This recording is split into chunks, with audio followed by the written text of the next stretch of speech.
A silent plain under a rising sun.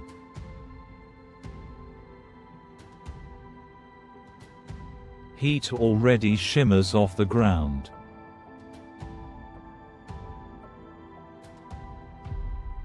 Dust hangs low, drifting like a warning. Two armies stand facing each other, one enormous, disciplined, confident. The other is smaller, but guided by a mind unlike any the ancient world had ever seen. On this field, on this single summer morning, Rome will face a disaster so complete that for a moment, even Rome believed it might die. This is the Battle of Cannae, not just a defeat, but a lesson carved into history. Before we can understand what happened here, we have to step back into a world divided between two rising powers. To the west, Carthage, wealthy, seafaring, and driven by trade.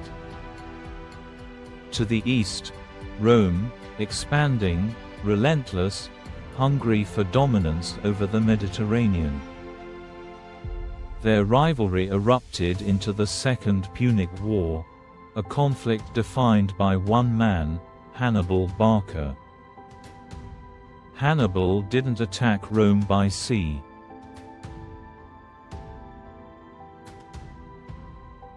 That was predictable.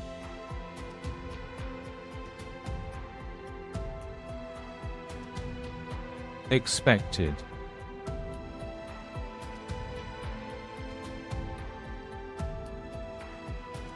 Instead, he chose a path almost no one believed possible. He marched his army across Spain, through hostile Gaul, and then into the frozen jaws of the Alps. Imagine soldiers climbing narrow icy passes, losing footing, losing supplies, staring into bottomless ravines. Imagine ambushes from tribal warriors attacking from the cliffs above. Yet somehow, through suffering, determination, and sheer will, Hannibal emerged in Italy. Not with the same army he began with, but with one hardened by survival. And once in Italy, he began dismantling Rome's pride piece by piece. Trebia.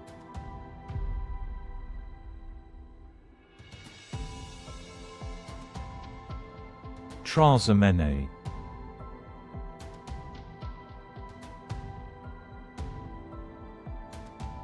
Two Roman armies destroyed.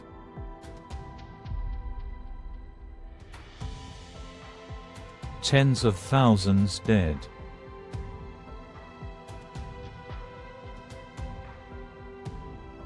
Rome, accustomed to victory, was humiliated.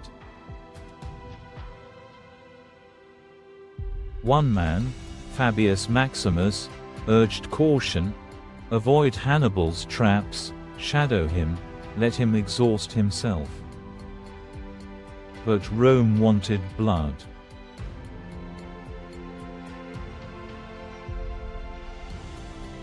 Rome wanted revenge.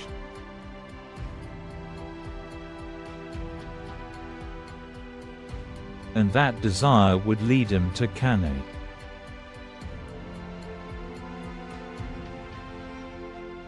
Before Rome assembled the great army that would march to its doom, we must linger for a moment inside the mind of Hannibal himself. Hannibal was more than a gifted commander, he was a strategist who understood human beings.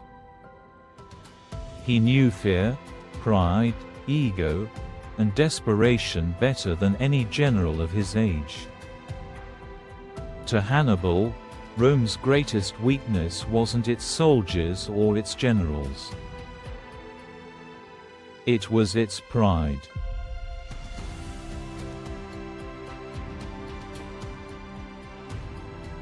give Rome a setback, and they would answer with overwhelming force. Insult their honor, and they would charge into danger without hesitation. Every victory Hannibal won wasn't just a military triumph, it was psychological warfare designed to lure Rome into one catastrophic mistake. Hannibal didn't simply predict Rome's reaction. He engineered it.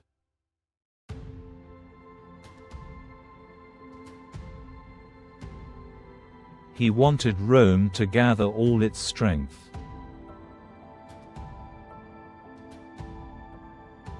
He wanted him to put everything on the line.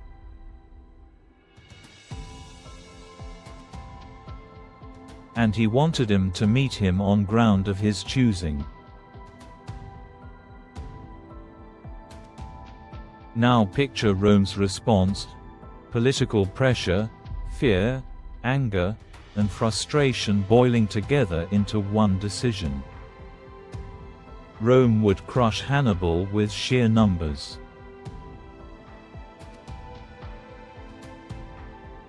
The Republic raised the largest army in its history. Some sources claim nearly 90,000 Romans marched south, so many that the earth trembled beneath their sandals. 2 consuls shared command.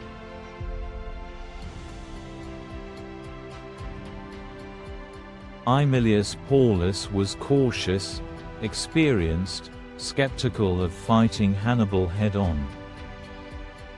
Gaius Terentius Varro was bold, popular, and determined to restore Roman honor through decisive battle. Their alternating authority meant strategy changed with the sunrise. Unfortunately for Rome, the day of battle belonged to Varro. Across the plains, Hannibal watched the Roman build-up. He understood exactly what their pride demanded. Rome saw the massive army as a guarantee of victory.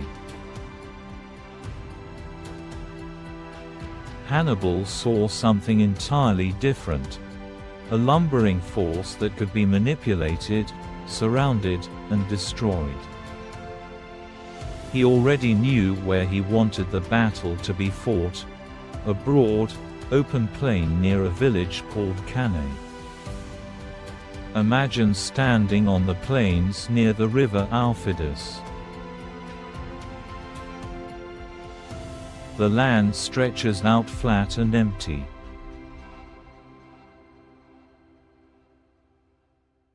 The heat presses down like a weight.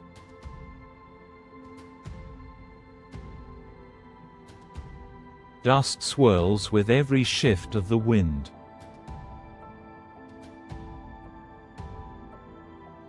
This landscape was not just a location, it was a weapon. Hannibal studied the winds of Cannae.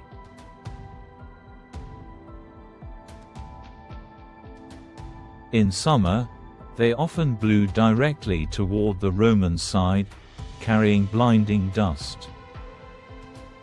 He positioned his army with the wind at their backs. Rome would be choking before the fight even began. The terrain too was perfect for cavalry maneuvers, and Hannibal's Numidian cavalry was among the best in the world. Rome had numbers.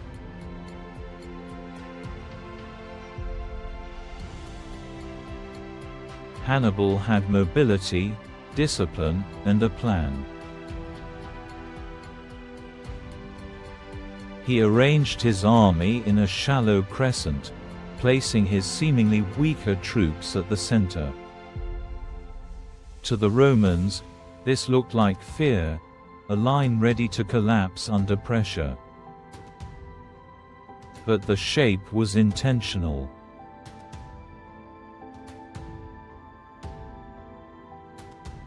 It would draw the Romans in like a river funneling into a narrowing gorge. The clash began with a storm of javelins and sling stones. Then came the thunder of Roman infantry advancing in a massive block, pushing forward with confidence and momentum. And just as Hannibal intended, his center began to bend backward. Imagine being a Roman soldier. The enemy appears to be breaking. Victory feels close.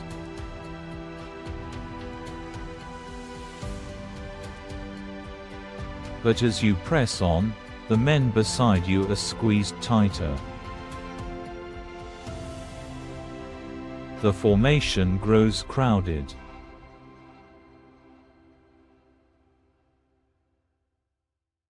The dust thickens.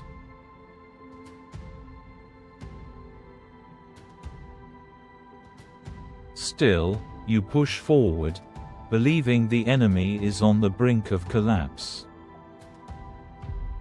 Meanwhile, on the wings, the cavalry battle tells a different story. Hannibal's heavy cavalry smashes into the Roman horsemen with overwhelming force. In moments, the Roman cavalry is shattered, fleeing the field. On the opposite flank, the Numidians harass and distract Rome's allies, preventing them from helping. Now Hannibal holds the advantage no general ever wants to give an enemy: complete control of the battlefield's mobility. Back in the center, the Roman infantry pushes deeper into the crescent. They lose the ability to move freely.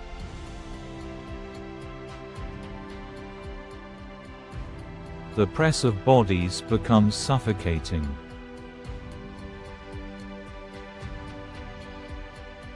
And then, at the exact moment Hannibal chooses, the trap closes. His African infantry on the flanks pivot inward. His cavalry, now free from pursuit, sweeps behind the Roman formation. The Romans are surrounded.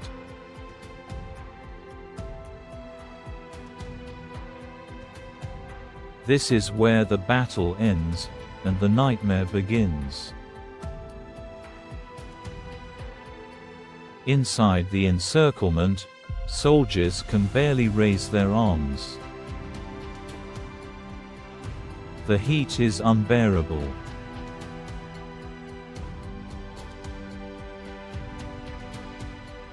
The dust chokes every breath.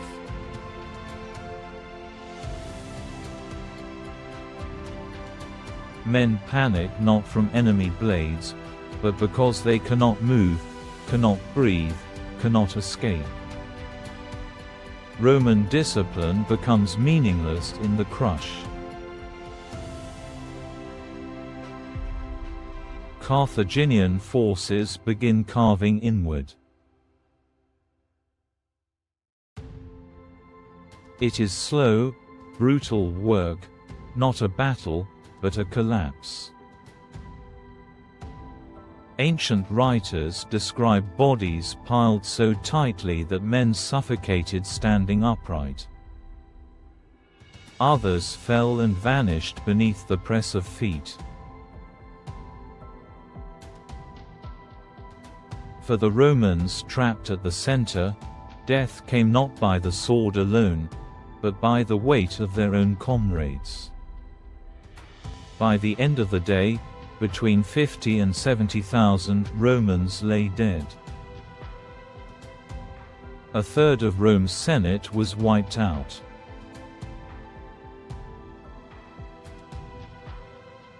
Entire noble families were extinguished in a single afternoon. Cannae became a wound carved into the Roman identity. History often remembers numbers, but the voices behind them matter more. One surviving legionary described the inside of the encirclement as a furnace of flesh, where armor trapped heat and men collapsed without a single wound. Another recalled the eerie quiet at the center of the formation, not silence, he wrote, but the sound of men dying without breath. A Carthaginian soldier later described the Romans as a Red Sea crashing against itself, fighting in hopeless circles as the trap tightened. These accounts remind us that Cannae wasn't simply a tactical masterpiece. It was a human catastrophe.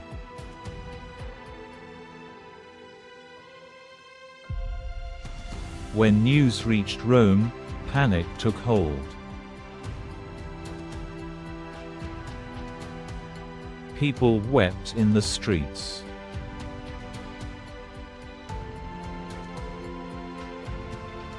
Some expected Hannibal to march on the city immediately. But the Senate made a remarkable decision.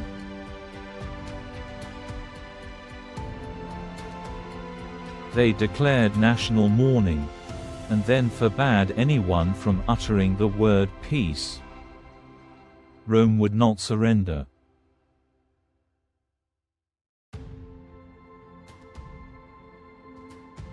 For all its arrogance, Rome possessed one unmatched strength: the will to endure.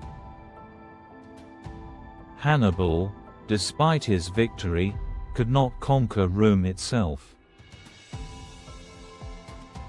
His army was exhausted, far from home, and lacked the siege equipment necessary to breach Rome's walls. The war would continue, shaped now by fear, caution, and the memory of Cannae. Cannae matters because it remains the ultimate lesson in battlefield control, psychological warfare, and strategic genius. Hannibal forced a vastly larger army into a trap of its own making. His double envelopment is still taught in military academies around the world. Napoleon studied it obsessively.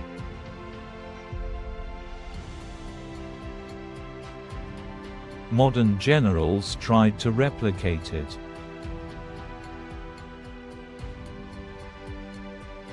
Even today, the word Cannae is synonymous with complete annihilation. But the legacy goes deeper.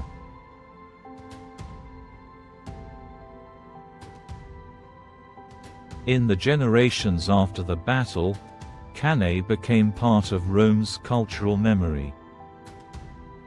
Families mourned sons they never saw again. Roman generals spoke of Cannae as both warning and motivator. Young Publius Cornelius Scipio, who survived earlier battles and grew up during these darkest years, carried the memory of Cannae into adulthood. It shaped his thinking, his caution, and ultimately the strategies he used to defeat Hannibal at Zama. Centuries later, military thinkers still chase the idea of creating their own Cannae. Few ever succeeded.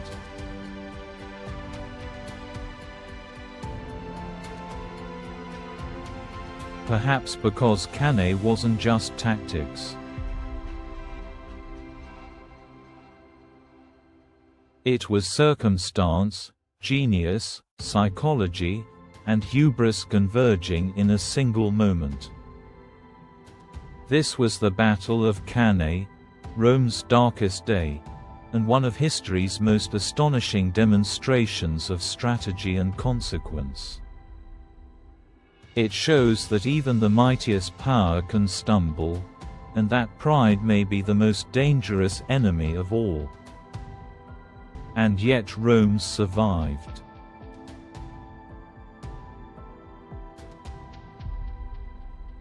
Bruised, humbled, wounded, but unbroken. In the battles that followed, Rome rebuilt itself and learned from its mistakes. Cannae did not end Rome.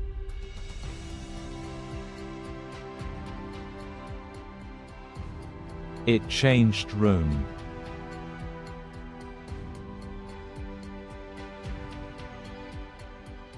History does not repeat, but it echoes. And the echo of Cannae still rings across the centuries.